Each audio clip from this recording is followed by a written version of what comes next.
madaxweynaha Somaliland mudane Muuse Biixi Cabdi oo safar shaqo ku jooga magaalo xeebeedda Berbera ayaa maanta kormeeray dhismo cusub oo loogu talagalay in lagu shaybaadho cuntooyinka iyo dawooyinka dalka soo galaya. Xaruntaas oo laga hirgeliyay magaalada Berbera, madaxweynaha oo ay weheliyaan xubno ka mid ah wafdigii hogaaminayay ayaa mid u galay qolalka kala duwan ee ay ka kooban tahay xarunta shaybaadhka dalka ee laga hirgeliyay magaalada Berbera. Madaxweynaha waxaa halkaasi ku soo dhoweeyay mas'uuliyiinta hay'adda dhowrista tayada Somaliland.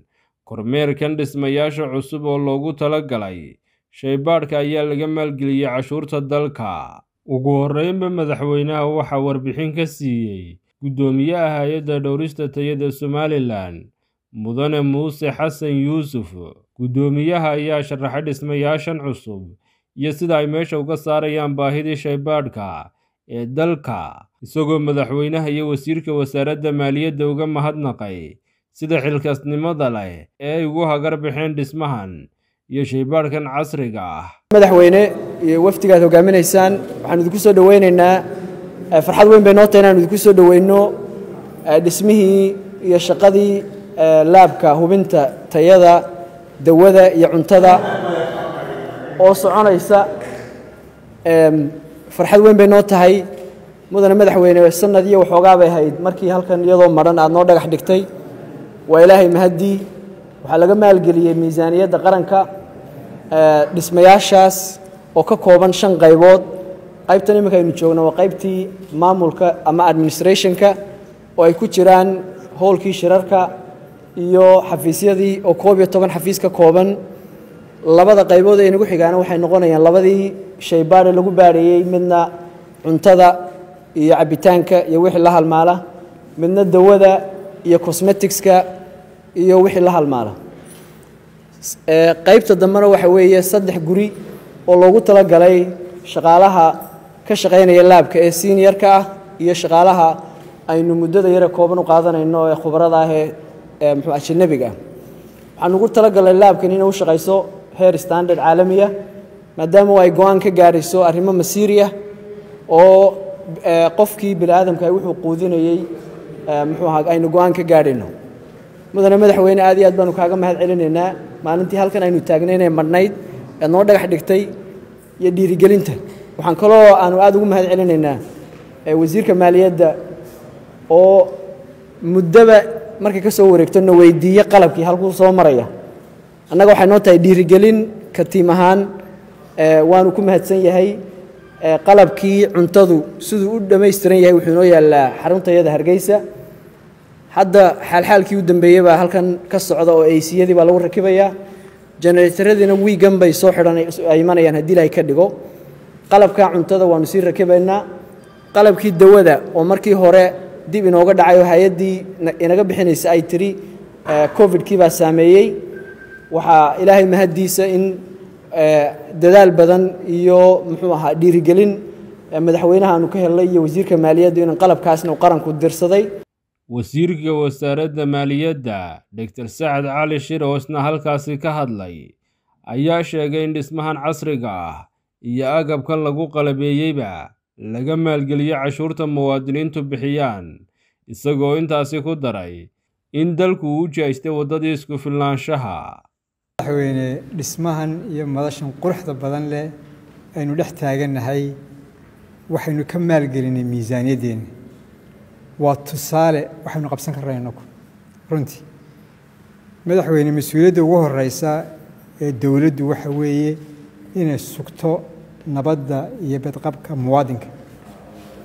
shaybaadhkani wuxuu la mid yahay ciidankeena frontka jooga. waa front weeye runtii, halka laga soo galo laga baxo dalka.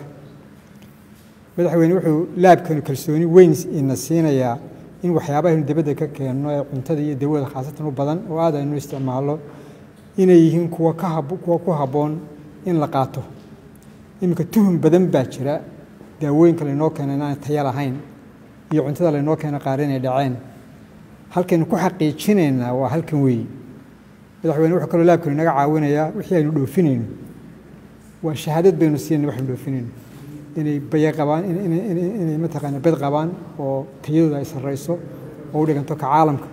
marka runtii waxaan rajeynayaa laabkan inaanu baari doonin oo keliya wixii soo dega laakiin wixii baxana wuu baarayaa xitaa Soomaaliland oo keliya ku ekaan maayo geeskaba xarun buu noqon doonaa insha Allah geeskaba u adeegta marka runtii wax weeye waxyaabaha la taaban karo ee aan horumarka ka sameynay madaxweynaha Soomaaliland mudane Muuse Biixi Cabdi oo hadal kooban madashaasi ka jeediyay ayaa bogaadiyay madaxda hay'adda dhowrista tayada Soomaaliland wuxuuna ku bogaadiyay inay halkaasi ka sii wadaan horumarka iyo midho dhalinta himilada guud ee dalka aad iyo aad baan ugu mahadnaqaynaa hay'adda quality controlka ama tayada oo runtii waxay leeyihiin qoladaasi hay'addu waxa la yiraahdaa hal abuurka curista wax badan bay uriyeen in badan bay ku dadaaleen inay hawl hirgasho hubinta tayada wixii aynu u baahanahay dhar iyo dawo iyo petrol caafimaadkeena wixii ku xidhan in badan bay ku dadaaleen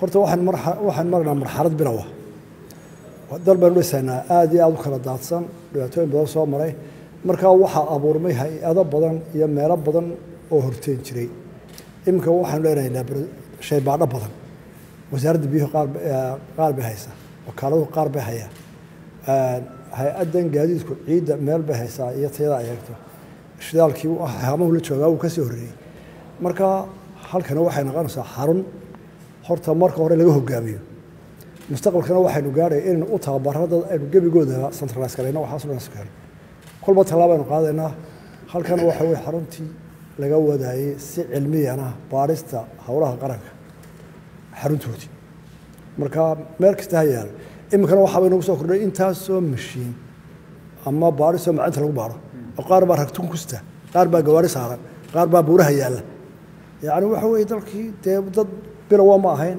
nin walba meel buu in yar u lacnay marka way isu soo ururi doontaa marka hore sharciga baa la samayn marka sharciga la baaskareeya haddana fulintiisa waa waqti qaadanaysa waa in dadka u wada bislaadaa si la isu soo duulahaa markaa laftiina mararka qaarkood dhibaataada qabsato oo marka halkana laboratory yar xaggan midyaalo wuxuuna shaqadina tahay harraha eegayta waa la soo ururiya horta kanaynu ka adkaanayna dokumentkaynu dhammaynayna dadkaynu barayna waayo ninkan isaguna meesha iminka wax ku haya iminka buurta shidan dad ur fadhiya mashiinka yar ee soo haysteen laboratory haya waa la gaari doonaa inuu u baahdo waarkana kii weynaaya halay soo maro ka hay-adda meel yar ku haysa aakhirka waanu sarraskaraynaa marka aad iyo aad baan isku bogaadinayaa hawshaa badan ay gasheen waa sii korinaya dagaalka hawl badan baa inoo taalla